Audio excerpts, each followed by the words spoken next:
Hello everyone. Well, with the latest hurricane out of the way, we're now getting wonderful fall days. It's a tad chilly, but it's just so lovely outside.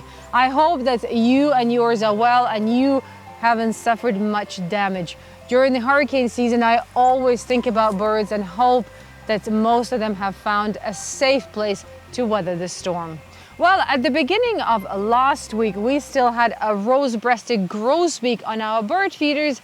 This week, the grosbeak and brown thrushes are nowhere to be found. So, if you're south of us, keep your eyes peeled and say hello to my grosbeak and my brown thrushes. This week, a couple of things have happened as well. So right before we started filming today, I spotted a bunch of dark-eyed juncos. One was sitting on my seed-busted tray and the rest were just on the ground picking something. So get ready, the winter birds are certainly on the move. And even though we've had a lot of rain and it hasn't been that warm at all outside, I noticed the birds are still bathing. A bunch of white-throated sparrows showed up and the first thing they did was take a bath in one of the puddles that we have on our property. But anyway, this is just a reminder that if you have bird baths, please change water in them daily and wash your bird baths with the same solution as you do for bird feeders and bird houses. It's 10-to-1 bleach solution to keep your birds safe and healthy.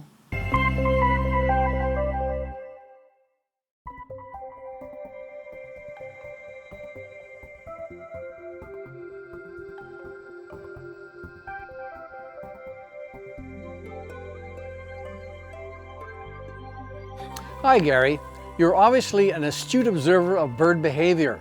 And yes, you're right, some birds hop and some birds walk. I'll not get into striding as seen in some large wader birds, or running as observed in various shorebirds, game birds, and roadrunners and ostriches. But how a given bird species uses its legs for locomotion depends on a variety of factors, including their size, the way their legs and feet are built, and where they spend the majority of their time, for example in water, in the trees, or on the ground. And of course, hummingbirds with their tiny legs and amazing flight capabilities do neither. But let's focus on the backyard birds that you have observed. Whether a given backyard bird species engages in hopping or walking on the ground below one's feeders is quite variable, as you rightfully point out.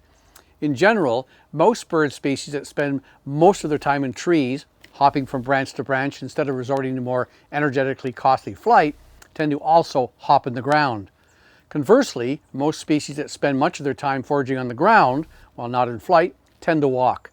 Interestingly, among the corvids, crows and ravens tend to walk, whereas jays engage in hopping. Magpies do a bit of both, but more on that in a second. Hopping by short-legged birds likely uses up less energy because each hop can be equivalent to several walking steps, whereas it's more economical for larger birds with longer strides to move one leg at a time. On the other hand, it makes sense that hopping allows for a much quicker takeoff in the face of danger. And some birds, like blackbirds, robins, and ravens, switch from hopping to running if they're suddenly in a hurry. A final thought, if the terrain in one's yard is irregular, smaller birds in general might opt for hopping as opposed to walking.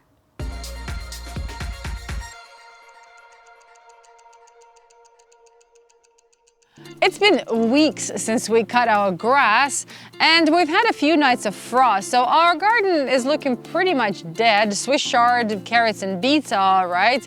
Most of the flowers are looking kind of dead to us, but they're not, of course, to wildlife. Every fall, goldfinches and pine siskins, if they're here, help themselves to my coneflowers, to my black-eyed Susans and my zinnias. And this year, another thing that I noticed is that my nasturtiums, even though they're already looking so wilted, they're still full of life. Bees, ants, and flies are crawling all over themselves and helping themselves to something.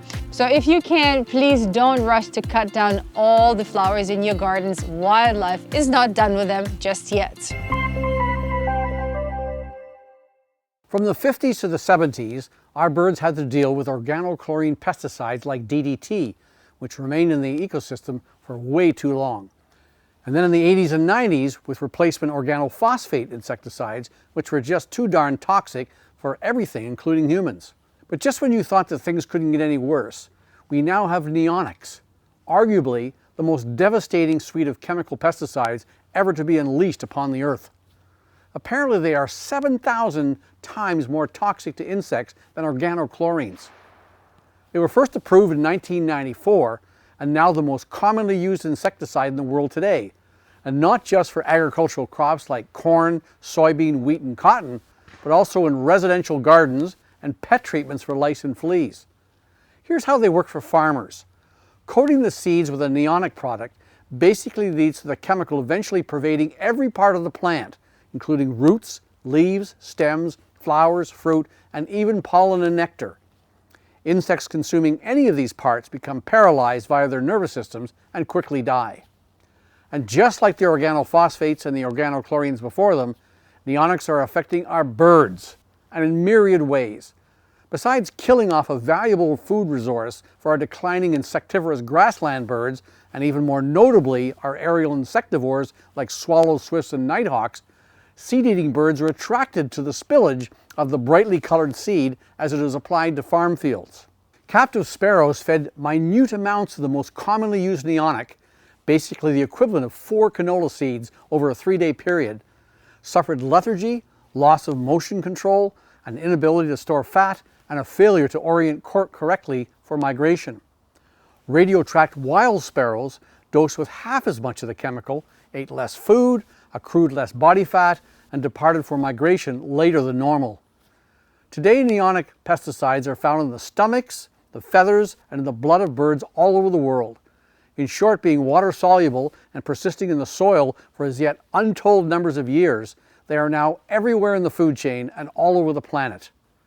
Thankfully, the growing amount of scientific evidence condemning neonicotinoids is not being ignored, and we're seeing more and more restrictive regulations being imposed on their use worldwide, from municipal, state, provincial government levels to as high up as the European Economic Union. But even if all applications of these insidious chemicals were halted today, we would still see their impact on the populations of birds and other wildlife for decades to come. So the next time you're trying to decide what pesticide to use on your property or on your pets, take a peek at the label to make sure that it's not based on neonicotinoids. Well, I'm excited to talk about upland sandpipers. To be honest with you, I have never seen this bird before, so I'm learning as well. Though next year I will definitely be on the lookout for upland sandpipers because they have been extending their range into our area here in Quebec.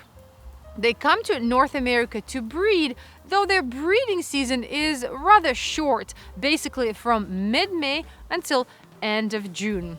They are shorebirds, but don't look for them anywhere close to water because they prefer prairies and grasslands and, you know, that grass around airports. They've actually been called prairie barometers because if these birds are found in that type of habitat, then it's healthy habitat. At some point they were hunted rather heavily, but these days their population is doing all right. Females and males' plumage look similar, but females are larger in size. Their diet is weed seeds, insects, and all sorts of invertebrates like locusts and weevils and crayfish. They have never been spotted drinking water, so it's assumed that they get all the water from their food, though these birds have not been studied as much as other birds. When looking for a nesting site, both males and females scratch the ground, and they can make up to 12 indentations in the ground for some unknown reason.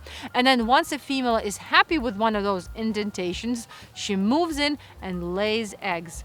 Upland sandpipers have only one brood per season, and the female lays on average 4 eggs. Males do most of the parenting, and the chicks are capable of finding their own food when they're only 1 week old. That's it, that's all for now. Our photo contest is still open. It's suet loving birds, and please don't rush to cut all the flowers in your garden. Take care everyone, I'll catch you in 2 weeks.